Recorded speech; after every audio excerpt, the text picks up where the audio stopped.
அன்பானவர்களே, இந்த லெந்து கால சிந்தனைக்கென்று யோவான் எழுதின நற்செய்தி நூலை நாம் சிந்தித்துக் கொண்டு வருகிறோம். தொடர்ச்சியாய் இது ஒரு திருமுறை ஆய்வு போல ஒவ்வொரு அதிகாரத்தில் ஒரு சில வசனங்களை, முக்கியமான வசனங்களை வைத்து நாம் இந்த லெந்து காலங்களை நாம் தியானித்துக் கொண்டிருக்கிறோம்.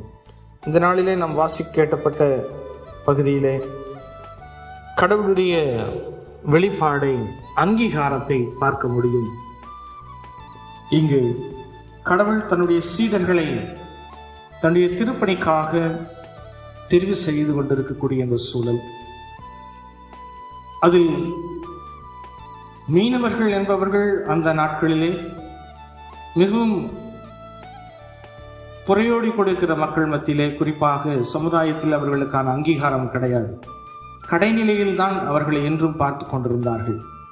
ஒருவேளை 15ஆம் நூற்றாண்டில் இந்திய தேசத்தில் பிரான்சிஸ் சேவியர் அவர்கள் வந்த பொழுது மீனவர்கள் மத்தியில் தான் அதிகமாய் ஊழியத்தை செய்தார். 1ஆம் நூற்றாண்டில் தோமா வந்ததுக்கு பிற்பாடு ஒரு மிகப்பெரிய ஒரு நீண்ட இடைவெளி. அந்த இடைவெளிக்கு பிற்பாக பிரான்சிஸ் சேவியர் என்று சொல்லக்கூடிய ரோம கத்தோலிக்க திருச்சபையின் மிஷனரியாய் இருந்து வந்தவர். அவர் மீனவர்களுடைய மத்தியில் தான் தன் ஊழியத்தை அதிகமாய் செய்து வந்ததை நாம் பார்க்க முடியும்.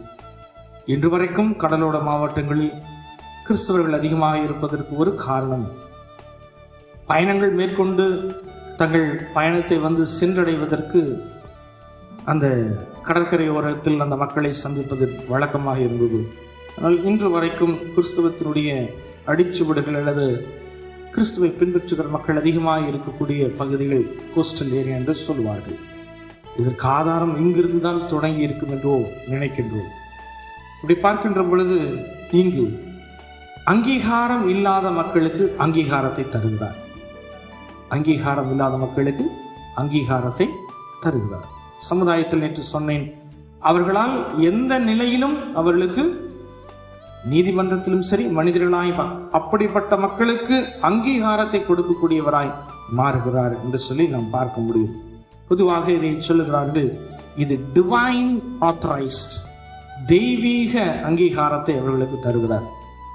கிறிஸ்துவின் திருப்பணியை இணைந்து செய்வது என்பது அவ்வளவு சுலபம் அல்ல. இன்றைக்கு பல நேரங்களில் ஊழியத்திற்காக கடவுளுடைய அழைப்பை பெறுவதற்கு காத்திருக்கிறோம். பலருக்கு ஆசை இருக்கிறது இல்லையா? பலருக்கும் ஆசை இருக்குது ஊழியம் செய்ய வேண்டும் என்று சொல்லி. ஆனால் அந்த ஊழியத்தை செய்வதற்கு கடவுளுடைய அங்கீகாரம் இருக்கிறதா? அங்கீகாரம் இருக்கின்றதா? நம்ம ஆசைப்பட்டுவதை காட்டிலும் கடவுள் நம்மை கொண்டு பயன்படுத்தக்கூடிய அந்த ஊழியத்தின் பாதைக்காக நாம் ஆயத்தப்பட்டிருக்கிறோமா? ஒருவேளை இங்கு அன்பானவர்களை பார்க்கின்ற இந்த பகுதியில் யோவான் சொன்னதை கேட்டு அவருக்கு பின் சென்று 2 பேரில் ஒருவன் சீமோன் பேதுரு, சகோதரனாகிய அந்திரேயா என்பவர். இந்த அந்திரேயா என்பவரை நீங்கள் யோசித்தீர்கள் என்று சொன்னால், எப்பொழுதெல்லாம் கடவுளுடைய மகிமை வெளிப்படுதோ அப்பொழுதெல்லாம் ஒருவரை கொண்டு வருவார். எப்பொழுதெல்லாம் கடவுளுடைய மகிமை வெளிப்படுகிறது அப்பொழுதெல்லாம் ஒருவரை அவர் அழைத்து கொண்டு வருவதை நாம் பார்க்க முடியும். ஏனென்றால் நீங்கள் இதே நற்செய்தி நூலில் 6ஆம் அதிகாரத்தில் 8வது வசனத்தில் பார்த்தீர்கள் என்று சொன்னால், இந்த 5 அப்பம் சரிங்களா, வார்கோதுமை கொண்ட 2 மீன்கள் உண்டு அவன் கைகளில், அவன் கையில் 5 வார்கோதுமைகளும் 2 மீன்களும் உண்டு என்று சொல். ஒருவேளை இந்த 5 அப்பத்தையும் 2 மீனையும் கொண்டு வந்து கொடுத்தவர் அந்திரேயனார். பல நேரங்களில் கிறிஸ்துவினுடைய திருப்பணியினுடைய தொடக்கமே இவரிடத்திலிருந்து நிறைய செய்யப்பட்டிருக்கிறது என்று சொல்லி பார்க்கலாம். ஒருவேளை அப்படித்தான் கிறிஸ்துவனுடைய முதன்மையான சீடர்களில், the first circle of disciple என்று சொல்லுவார்கள், முதன்மையான சீடர்களில் முதல் சீடரை தேர்வு செய்கிற இந்த பணியில் கிறிஸ்து தன்னை இணைத்துக் கொண்டு அதில் பேதுருவை அந்த இடத்திலே அவர் அழைக்கிறார். பாருங்கள், இந்த வசனம் அப்படியாய் சொல்லுகிறது. 42வது வசனம், பின்பு அவனை இயேசுவினிடத்தில் கூட்டிக் கொண்டு வந்தான். இயேசு அவனை பார்த்து, நீ யோனாவின் மகனாகிய,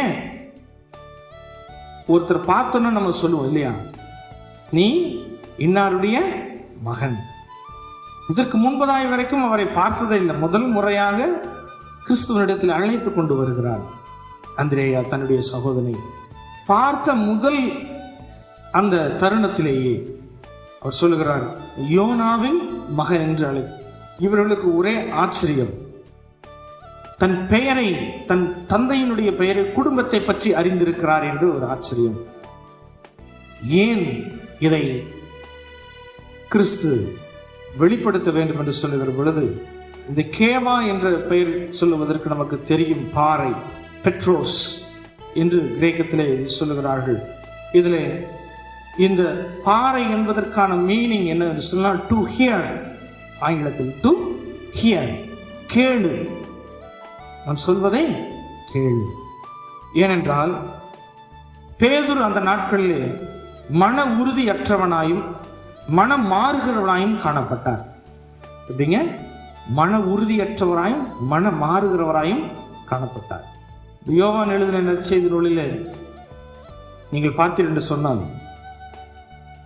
இயேசுவோடு கூட பயணித்த சீடர்கள் முதன்மையான சீடராய் இருந்தவர் பேதுரு தான், நமக்கு தெரியும். கிறிஸ்து தன் படகில் சென்று கொண்டிருக்கிற பொழுது, கடலில் நடக்கின்ற பொழுது, இது உண்மையா பொய்யா என்பதை சோதித்தறிவதற்கு நானும் வரலாமா என்று கேட்டவர். சோ ஒவ்வொரு நாளும் மனதிலே உறுதியற்றவராய் இருக்கிறார். மனதிலே உறுதியற்றவராய் இருக்கிறார். ஒவ்வொரு முறையும் மாறுகிறவராய் காணப்படுகிறார். இயேசு கிறிஸ்துவை சனகரி சங்கரத்திலே பிடித்து கொண்டு போய் நிறுத்துகிற பொழுது, அங்கு விசாரணை செய்கிற பொழுது, கிறிஸ்துவை யார் என்று தெரியாது மறுதளித்தவரும் இவர்தான். இந்த நிலையில் இருக்கிற மனிதனை அழைத்து அவனுக்கு ஒரு அங்கீகாரத்தை கொடுப்பதற்கு அந்த பாறை என்பது சொன்னால், கேவா என்று சொல்லுகிற பொழுது, நீர் மற்றவர்களைப் போல அல்ல, திடமனதாய் என் திருப்பணியை செய்வதற்காக உன்னை அழைத்திருக்கிறேன் என்று சொல்லுகிறார். பல நேரங்களில் நமக்குள் இருக்கக்கூடிய விசுவாசம், நமக்குள் இருக்கக்கூடிய இந்த நம்பிக்கையும் நிலையற்றதாக அல்லது மாறுபடக்கூடியதாக காணப்படுகிறது. எனக்கு அன்பானவர்களே, கிறிஸ்துவை நம்பி அல்லது அவர் மீது விசுவாசம் வைத்து வந்த சீடர் தான் பேதுரு.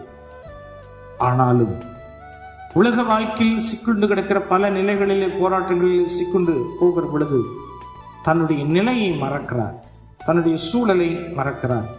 இதனால் தான் சொல்லுகிறார்கள், பெயர் மாற்றம் என்பது அல்லது ஒரு பெயரை சூட்டுவது என்பது அவ்வளவு பெரிய பின்னணியில் இருக்கிறது. ஒருவருடைய பெயரை மாற்றுகிறார்கள் என்று சொன்னால், ஒன்றாக அந்த சமுதாயத்தை அவர்களை இழிவுபடுத்த வேண்டும் என்பதற்காக புனை பெயர்களை வைப்பார்கள் இல்லையா? பேர் ஒன்று இருக்கும், ஆனாலும் வீட்டில் வேற ஒரு பேர் வச்சு கூப்பிடுவாங்க. இல்லை, அந்த சமுதாயத்தில் அந்த பெயரை அவர்களுக்கு வைக்க மாட்டார்கள், வேற பெயரை வச்சு அவர்களை அழைப்பார்கள். ஆனால் கிறிஸ்து இங்கு வைக்கக்கூடிய இந்த பேதுருடைய பெயரை வைப்பதற்கு காரணம் என்று சொன்னால், ஒரு புதிய வாழ்க்கையை உனக்கு கொடுக்கிறேன், a new life, a new purpose, a new relationship with God. இன்று வரைக்கும் நிலையற்ற தன்மையாய் இருந்த மனிதனை நிலையானவனாய் உன்னை அழைப்பதற்காக நான் அழைத்திருக்கிறேன் இந்த பெயரை வைத்து. இதுவரைக்கும் எந்த விதமான நோக்கம் இல்லாமல் வாழ்ந்து கொண்டிருந்த உன்னை ஒரு நோக்கத்திற்காக உன்னை அழைத்திருக்கிறேன். இதுவரைக்கும் கடவுளுக்கும் உனக்கும் இடைப்பட்ட இந்த உறவில் விரிசலோடு நீ காணப்பட்டிருந்தால், இப்பொழுது புதிய உறவோடு உன்னை அழைப்பதற்காக நான் இந்த பெயரை சூட்டியிருக்கிறேன் என்று அங்கு கிறிஸ்துவனுடைய மறைமுகமான அந்த போதனையை அங்கு பேதுரு வைக்கிறார். எனக்கு அன்பானவர்களே, இந்த பேதுருடைய சீடத்துவத்தை நமக்கு நன்றாக தெரியும். கிறிஸ்துவை இராணுவ வீரர்கள் பிடிக்க வருகிற பொழுது பதற்றமற்றவனாய், மனம் இல்லாதவன், ஸ்டேபிள் மைண்ட் இல்லாதவனாய் அவருடைய காதை வெட்டுகிற சூழல் பார்க்கிறோம்.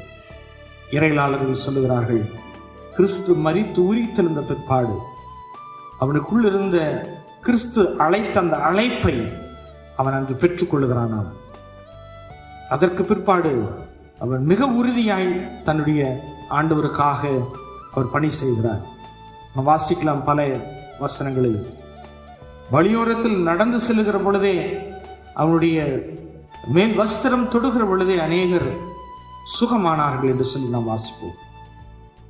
அப்படிப்பட்ட விசுவாசத்திற்காக அவன் மாற்றப்படுகிறான். இந்த லெந்து காலங்களில் சரியான மனம் இல்லாமல் மனம் உறுதியற்றவர்களாய் இருக்கக்கூடிய நாம், மாறக்கூடியவர்களாக இருக்கக்கூடிய நாம், இந்த நாளிலே நம்மை பெயர் சொல்லி அழைத்திருக்கிறார் கடவுள். நம்மை அடையாளப்படுத்தி இருக்கிறார். தெய்வீக அங்கீகாரத்தை கொடுத்திருக்கிறார். எதற்கென்றால் புதிய வாழ்க்கையில புதிய நோக்கத்தோடு, கடவுள் வைத்திருக்கிற நோக்கத்தை நிறைவேற்றுகிறவர்களாய், கடவுளோடு இணைந்து பயணிக்கக்கூடியவர்களாய் நம்மை வாழ கிறிஸ்து அழைக்கப்பட்டிருக்கிறார். எனக்கு அன்பானவர்களே, அதனால்தான் தான் பிற்காலத்தில் சொல்கிறார். மத்தேயு எழுதின நற்செய்தி நூல் 16ஆம் அதிகாரம் 17-19 வரைக்கும் இயேசு அவனிடத்தில் கண்ட திறமையை குறித்து, பேதுருவினிடத்தில் இருக்கக்கூடிய திறமையை கொண்டு எதிர்காலத்தில் இவன் மேல் என்னுடைய திருச்சபையை கட்டுவேன் என்று சொல்லி, அதனால்தான் இன்றும் வேட்டிக்கன் ஆலயம், ரோம கத்தோலிக்க திருச்சபை மக்களுடைய முதன்மையான ஆலயமாய் கருதப்படுகிற வேட்டிக்கன் பேதுருடைய கல்லறையின் மேல் இன்று கட்டப்பட்டிருக்கிறது. There was a purpose. There was a purpose and there was a new life and there was a relationship with God. கடவுள் நம்மை இந்த உலகத்தில் பெயரோடு நம்மை அழைத்திருக்கிறார் என்று சொன்னால் ஏதோ ஒரு நோக்கத்தோடு நம்மை அழைத்திருக்கிறார். கடவுளோடு நெருங்கி வாழ்வதற்காகத்தான் நம்மை அழைத்திருக்கிறார், உலகத்தில் வாழ்வதற்காக அல்ல. புதிய வாழ்க்கையை தருவதற்கு அந்த பர்பஸை நாம் புரிந்து கொள்ள வேண்டும். பேதுரு இயேசு கிறிஸ்துவனுடைய மரணத்துக்கு பிற்பாடுதான் அவன் புரிந்து கொள்ளுகிறான். நீங்களும் நானும் இந்த உலகத்தில் வாழ்கின்ற பர்பஸ் என்ன, எதற்காய் நம்மை அழைத்திருக்கிறார், எதற்காய் கிறிஸ்து நம்மை தெரிந்து கொண்டிருக்கிறார் என்ற சிந்தையோடு இந்த நாளினுடைய தியானத்தை நாம் தொடங்குவோம். தொடர்ந்து தியானிப்போம்.